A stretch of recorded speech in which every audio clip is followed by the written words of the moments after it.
it'll become a habit. You automatically do it. But if you don't, the mind automatically tends to wander, and then you're just trying to get your rounds done. So your goal is to finish your rounds. And when you finish your rounds, what do? You stop chanting, because there's no taste. But if you do it the other way, there'll be taste. Naturally, because you're doing it properly. So what I would say to you is if when you finish your rounds, you finish your last round, if there's some kind of relief that I finished my rounds, some kind of happiness that it's over, it's a very bad sign. That means you're in the consciousness of somehow or other get the rounds done. You're in this, you cannot capture the name simply by vibrating the syllables. Now, I'm going to make a very bold statement, and you have to take it, as we say in America, with a grain of salt. Don't take it as absolute. But in studying this, I began thinking that the example of Prabhupada gave, he said, you can't chant Coca-Cola, Coca-Cola. He said, but you can chant Hare Krishna. And I began thinking, I said, sometimes my chanting is so offensive that the name Krishna I'm chanting has just become a Mayic sound. So I'm becoming as bored as I would be if I was chanting Coca-Cola. Because there's not that much difference between my chanting Coca-Cola and my chanting Hare Krishna. I'm chanting without feeling, I'm chanting like a robot, I'm chanting simply to get the rounds done. I'm just making the sound. So now the sound, is Krishna actually in that sound? Krishna's not in the sound Coca-Cola, I don't think. Unless it's a Sanskrit word, which is a name for Krishna, which I don't think it is. But is Krishna really in my japa? And sometimes it doesn't feel like it, does it? We're just chanting, and we want to get it done, and when we finish, we're very happy to be finished. And then we put our beads down, right? And we don't pick up our beads for the rest of the day. That's not a good sign. What is a good sign? That when we finish when we're chanting our rounds, we start to lose track of the number. Not that you're not counting, but you're not concerned with it anymore. And you're actually getting some taste. So my realization is when we're overly concerned with the number, the concern is when am I going to finish? How many more do I have to chant? Right? And when you kind of lose that concern, it's because now you're relishing. And when you're relishing, then you lose track of time. Right? Let's say, ladies, you're going out with your husband's busy and he finally promises he'll go out with you and the family on Sunday, so you go out. And you tell him we're just going to go out for 2 hours. So after an hour and a half, he's looking at his watch to see when the 2 hours is going to be up. That doesn't make you feel good. It makes you feel like he's not really happy to be with us. He wants to go home because the football game's on TV or the cricket matches. That's what he's really concerned with. That's more important. So you're chanting, you're looking at your watch, you're looking at the number of rounds. It's similar. But when you guys first met, when you were first married, or you're on your honeymoon, or you first met, he wasn't looking at his watch for when he didn't care about the cricket game. He liked being with you, right? It's only after you were married a while that he started caring more about the cricket game. Because, there's a saying, if you want to be happy for a month, get married. Have you heard that saying? You want to be happy for a month, get married. So when you're first married, it's relishable. But after you've been together, you take it for granted. Or when you first meet boyfriend and girlfriend. And the boy and girl, they just want to be together. So that happens with japa. When you're actually relishing it, it's not a matter of how many rounds do I have left. So whenever we're feeling, I wonder how many rounds I have left, when will it get over, and so forth, we should just take it as a bad sign. That's the wrong thinking. It's very biting thinking. Just get it done. And if there's relish, then while we're chanting, we don't think of it as a chore, but it's relishable. And when we finish our rounds, if there's time, we like to chant more. That's a good sign. That's a healthy sign. That's what it's supposed to be like, and it will naturally increase. A lot of people come to ISKCON. They've been around for a while. And they're chanting 1 or 2 rounds, 3 or 4 rounds a day. Right? Lots of people. We're attracting so many people. And so some people, after after a long time, they're still, see, he's falling asleep because I'm not telling any jokes. I'm so serious. I usually tell jokes. I'm so serious this morning. Maybe I should tell some jokes to wake you all up. You all look too serious.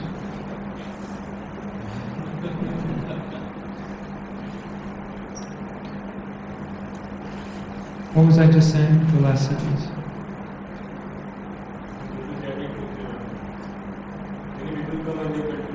Oh yeah, people come, so they come for a while. You get them to chant one round, and even sometimes that's difficult for them, right? And then they encourage them. They build up 2 rounds, 4 rounds, and then so if you're chanting 16 rounds a day or more, and you meet somebody who's been around ISKCON for a year or so, and they're only chanting 1 round and they have trouble, you understand that they're probably not really into bhakti so much, or maybe they're not chanting correctly, or it's not a priority. You understand why. They can only chant 1 round. They haven't gone beyond 1 round. The taste hasn't developed, right? But if they learn to chant properly and they get a taste, naturally they'll find time to chant more rounds. It won't be difficult. It's only, how many rounds are you chanting? Well, I got up to 4, but I find it really difficult. Trying to find the time to chant 4 rounds. It only takes a half an hour. Out of 24 hours, find a half hour. That means our life is very, very absorbed in material activity. I can only find a half hour to chant. And Gaudiya Math, traditionally 64 rounds. So you would have to find 8 hours out of your day. So then you finally build up to 16. What have you done to build up to 16? You had to reorient your life. You had to change priorities. Chanting has now become very important for you, right? So something is transformed within your heart. But unless we come to the point of actually relishing it, it's going to be really difficult to do this our entire life and to do it well, specifically. If you're a determined person, you can do it. But to do it well, you really need to develop a taste. And Satchidananda Swami used to say, he'd say, if you don't develop a taste, don't think you can just, your whole life just go on chanting. It's not, you won't really be chanting the name, you'll just be making the sound out of duty, which is nice, okay. I'm not saying you shouldn't. But the goal is Shuddhanam, that's the important point. The goal is Shuddhanam. The goal is not 16 rounds. The goal is, of course, 16 rounds will get you Shuddhanam, but they have to be 16 good rounds. Otherwise, 16 bad rounds. What have you accomplished? You've accomplished your vrata. But it stops there. Without Shuddhanam, you don't get love of Krishna. Is the goal love of Krishna? Yes, that's the goal. That's why we're here, to get love of Krishna. That's why you're all here. That's why we're all so-called wasting our time. Why are we wasting our time? Getting up early in the morning, you could be sleeping, you could be reading the newspaper right now, laying in your bed, and having your servant come and serve you in bed. Right? Why are you here up early in the morning? As people in America say, at this God-forsaken hour, that the Americans, like early in the morning is God-forsaken. It's God-gifted, not God-forsaken. But why are you up, right, and making so many sacrifices? Some of your kids go to the school, Gopal Gardens, and you can't watch television at home. Making all these restrictions, right? Why? Why are you doing that? Obviously, your life has changed. Because you want Krishna, you want love of Krishna. And the best way to get it is through the name, the pure name. So the goal is the pure name. So try to remember when you're chanting, the goal is the pure name. Now I want to tell one story, then we can take another question. That was a long answer to a question. I'm famous for long answers. I can talk to you all day about japa. In the early days of the movement, Prabhupada gave a definition of the holy name. And we're familiar with the definition of, "O Radha, O Krishna, please engage me in your service." But he also gave another definition. He said, "Krishna, please accept me. Hare Krishna, Hare Krishna. Krishna, please accept me." So, please accept me. Please engage me in your service. It's similar. but it has a little different connotation. The connotation of accept me is that I want to come back and be part of, I don't want to be your servant, I want to be your devotee. You know, I've done many bad things, I've been sinful, please accept me as your devotee. Please engage me in your service, please accept me. So, Prabhupada is often given the example, we all know, he's given the example of the child who leaves home. Right? We're like the children who've left home. Right? Disobedient children, we've all left home, and we're in the material world. This is the place you go when you leave home. So using that example, using that analogy, as a nice meditation for your japa, to evoke the emotion that this concept or this meaning, please accept me, brings, imagine you left home when you were 14. And your parents were very nice, and they took care of you very well. But somehow or other you left home. You had a beautiful home, you had a beautiful room. Everything was provided for you. They would send you to college, or they would set you up in business. You didn't have any worries. But somehow or other, you didn't like the restriction, and you left home. And you've gone home, and the only time you ever called home was when you needed money. Otherwise, you didn't call. Right?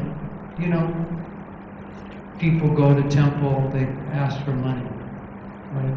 Or maybe you came home once a year on Janmashtami for half an hour to say hello to your parents. But other than that, you're gone. I'm using that example, right? And then your life is difficult, and you hit a point in your life where suffering comes to a point where you start to consider, maybe that was a mistake that I left home. Maybe I shouldn't have done that. And you start to think about the affection of your parents and how you gave that affection to them. And how you never reciprocated with that affection. You only called them when you needed something. And you decide, you're 40, 50 years old, you decide you want to come back to the family. And now at this point, because of the way you behave towards them, you're thinking, maybe they won't accept me. Prabhupada said, when he talked about this, he said, actually I feel that I have no right to ask Krishna to accept me. So that was the move. You know, Krishna, I left you. I have no right to even ask you. I was the one who left you. So Prabhupada said, I have great faith in the mercy of my spiritual master. That through his mercy, that he will deliver Krishna to me, or be the via media to Krishna. But on my own, I don't feel that I have the right to ask Krishna to accept me. So now we're going back home. We decide we want to be accepted, and we're knocking on the door. And the parents open the door, and we say, I want to come back home. Please forgive whatever I've done. Will you accept me? That is the mood of japa. Because Bhaktivinoda Thakur said something very interesting. He said, we should chant feeling remorse for having committed offenses to the holy name. So you come, you knock on the door, the parents open and say, please forgive me. Nam Prabhu, forgive me for all the aparads I've committed. Krishna, Krishna, Hare Hare, please accept me. I want to be a devotee, I want to engage in your service, please accept me. So, if you're chanting in that mood, that's a totally different world than chanting in the mood of Hare Krishna, what do I have to do today? Right? Completely different. That's what chanting is about. So when we talk about the Japa library, we want to enter into that mood. And Bhaktivinoda Thakur said, when you chant, meditate on what the holy name means. I'm chanting. What does it mean? It's a prayer. It's not. It doesn't mean, oh my God, 16 rounds is so hard, this is so difficult. That's not what the Maha Mantra means. But that's what we tell ourselves it means. What do we tell ourselves? Oh, how many rounds do I have left? When's this going to be over? Maybe I can chant faster and get them done. That's what we're telling ourselves the Maha Mantra means. So what result do we get from that kind of japa? Krishna reciprocates with that. Oh, you think this is boring? Okay. I'll make it boring for you. That's what you think. That's how you approach me. You think I'm boring. I can be very boring. Although Krishna doesn't say in the Gita, of bores, I'm the bore. Of all boring people, I'm the most boring. But Krishna can be the most boring if that's how you approach it. So this chanting is boring. Oh, okay, Krishna says, you think it's boring? I'll make it really boring for you. I'll put you right to sleep now. I'll make it so boring you'll never even be able to finish your 16 verses. It'll be impossible. Krishna can do that. So we don't want to tell ourselves these things, but we want to, as Bhaktivinoda Thakur says, meditate on the meaning. What does it mean? Oh Krishna, please engage me in your service. Give me bhakti. Otherwise, it's a Mayak sound, and that Mayak sound is putting us to sleep. It's boringness and so forth. So when you approach the name, what it means, then you're not approaching it with all these excuses and the mind and all its troubles. You're approaching it from the heart in the mood of prayer. Because that's what the holy name is, it's a prayer. Otherwise, it's just mind. It's just, it's not how we want to chant. And if you chant properly, then you make a lot of advancement. And Krishna gives you a lot of realization. I want to just say one thing. This is one of the realizations I had, or I have when I'm chanting properly, is that when I chant properly, its japa becomes like a confession. It's like you're opening your heart to Krishna. Hare Krishna, Hare Krishna. Krishna, I'm so fallen. I'm so hopeless. I'm so hopeless. I need you so much. Please uplift me. Please help me. Please engage me. Please accept me. That's what you're putting out. You're like talking to Krishna. You know, it's a language of the heart. You see, language of the heart, you don't have to think in words. It's all from the heart. And some devotees say, but if you're praying, Krishna, please accept me, then you're thinking, but I'm just supposed to hear the holy name, and they get all confused. No, it's a language which doesn't use words. Feelings don't use words. In fact, we say, the feelings I have for you are so deep, they can't be described in words. So feelings and words are not necessary to go together. Feelings are feelings.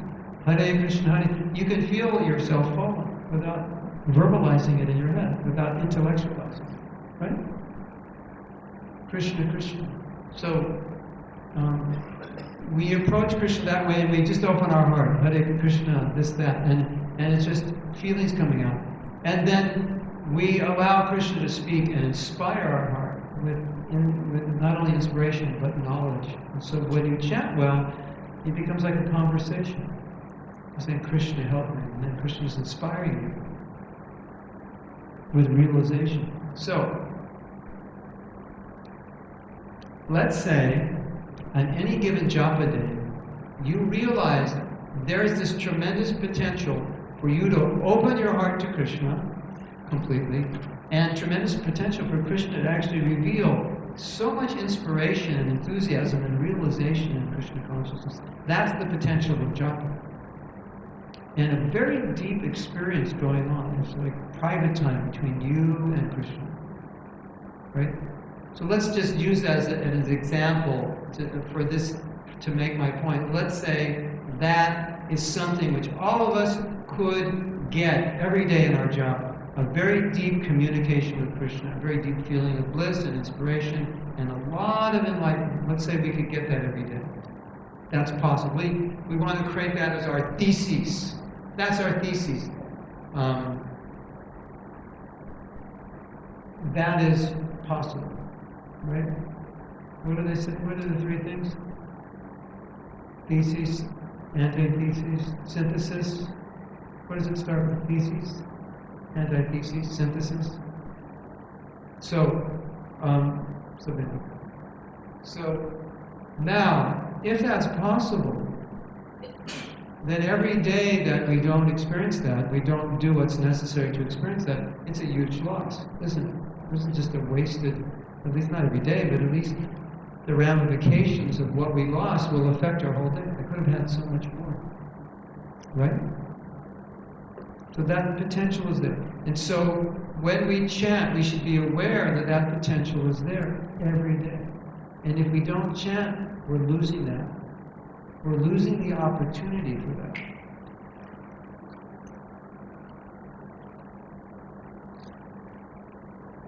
That's a very important thing, because it's a huge loss if we don't at least get some of that every day. And the other point I'm making is that if you practice that, it becomes a habit. So you can access more of it on a consistent basis. It'll become just the way you chant, the way you operate. Become a very good habit. Okay? That's how you control your mind. This question was, how do you control your mind? And basically, if you analyze my answer, I was saying, you don't control your mind. You just give your heart to Krishna. You give yourself to japa. Automatically, your mind follows. You see, a lot of you, when you chant, you'll try to control your mind, and your whole japa, you're just battling with your mind. Go into your heart. Your mind is not in your heart. You don't have to battle with your mind when you're in your heart. Oh, Krishna, please accept me. Where's the battle with the mind? You're not in your mind. The battle with the mind is because you're not in your heart. You're not praying. You're like, Hare Krishna, Hare Krishna. I have to buy 3 bananas. Stop that! Stop that! Hare Rama, Hare Rama. 1 liter of milk. Stop that! Stop thinking about your shopping list. Hare Krishna, Hare Krishna. 3 beads. You hear the mantra now. So, later I have to do this. Stop thinking. You're living in your head. It's not going to stop. You haven't gone into your japa library. That's where your mind is at. You're still in your life. Your world's still going on. And then you start chanting japa, your whole world exists. It's all around you. You're in the center of your universe 24 hours a day. And then you chant japa. You have to get out of the center of your universe. Otherwise your mind's going to go. And you're still in the center of your universe and you're battling with your mind. You lose. You have to move out of it. You have to go in the library. Everyone's bothering you in your house. You can't study. Go in the library. Everything's good in the library. Right? Does that make sense? You have to practice this. You'll see it work. I mean, the japa workshop, we have 3 days to practice this. So, I'm just giving you one idea, and not even the complete idea. We only did 2 slides out of like 45. But, yes? Moving the heart, moving in the library. Yeah, it's an adjustment. Yeah, it's well, your whole life, of course, but your whole life will affect your japa. But particularly when you sit down to chant japa, there should be some conscious shift. Now I'm chanting japa. Because if that conscious shift isn't there, it's like any serious task you do. When you go into it from another environment, you shift your consciousness. So it's like you're going to do surgery. You start shifting your consciousness, right? A few hours before surgery, you're getting ready. You're going to go. Let's say you're preparing to do a lecture tonight, right? So a few hours before the lecture, you're starting, to get in okay, I'm going to speak to 500 people about this topic. You're starting to shift. So when we go into japa, there has to be some shift, because our normal life is very distracted. And if we don't make that shift, then we tend to just chant in the same consciousness we've been in. Of course, if you're very Krishna conscious, there is no shift. You're always there. But my point is, if you get used to making this shift, then as soon as you put your hands in your bead bag, there's a thing in psychology which is called, I forget what it's called, but it's like you connect a physical activity and it motivates a way of thinking. A physical action will trigger a way of thinking. Like a sports person, sometimes before they'll do something, maybe they'll go like this. This is a physical action, but it connects with something. So when you chant, if you get used to making this adjustment, it comes to a point that just by putting your hand in your bead bag, you shift, because you realize, okay, now I'm chanting japa. You realize this is something different. it's not just, oh, now I'm chanting japa and it's no different, because then you're talking, you're chanting, you're talking. It's like you're on the same frequency, When you're chanting and talking, you haven't shifted. You're still in your world. You're running around doing that. You're still in your world. So if you get practice at this, just by putting your hand in your feedback, it connects with the shift. It automatically, I'm chanting japa. It's kind of like good husbands. When they come home, they shift, so they don't bring their work to home, because the wives don't want the work at home. They want you to be there for the kids and the family. So work is busy and this and that, and I saw this show once where they were showing that these guys, have these missiles that were being shot in Iraq. These guys were in America guiding the missiles. These, what do they call them? There's no pilot. The planes. These weapons, missiles and weapons, there's some name, drone or something, something. It's a plane drops bombs, but there's no pilot. The pilot's control. It's soft. Maybe you don't have, anyway, this is what the Americans used it in the war with Iraq, right? So, the show, it explained that these rockets are being controlled by guys in America. So the missiles are being controlled.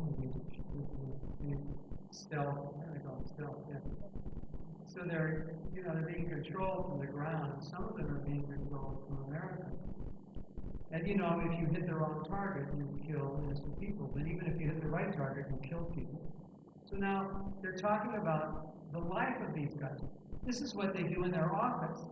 They're in their office shooting missiles and killing people, and sometimes missing targets and killing innocent women and children in a village. And they have to come home.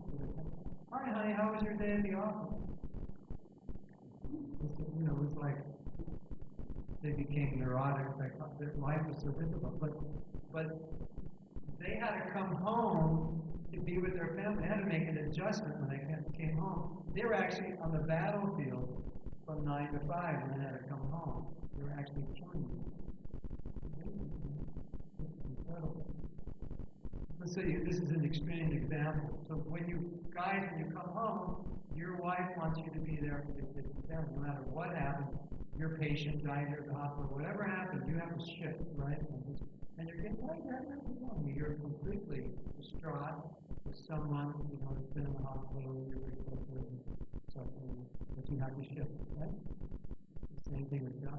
Whatever is going on, when you put your hand and you hit that bead, there should be a warning in your life. And if you do it enough, it will be automatic. And if you do it enough over a period of time, your job will get better, and you really won't have that bad weapon. It's just because you train yourself to do it well. You just won't do it for it. Because now you understand what this operation of that job is. It's very clear.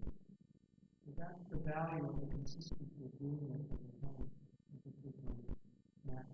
you see that with any advanced devotee. It's very rare to see advanced devotees chanting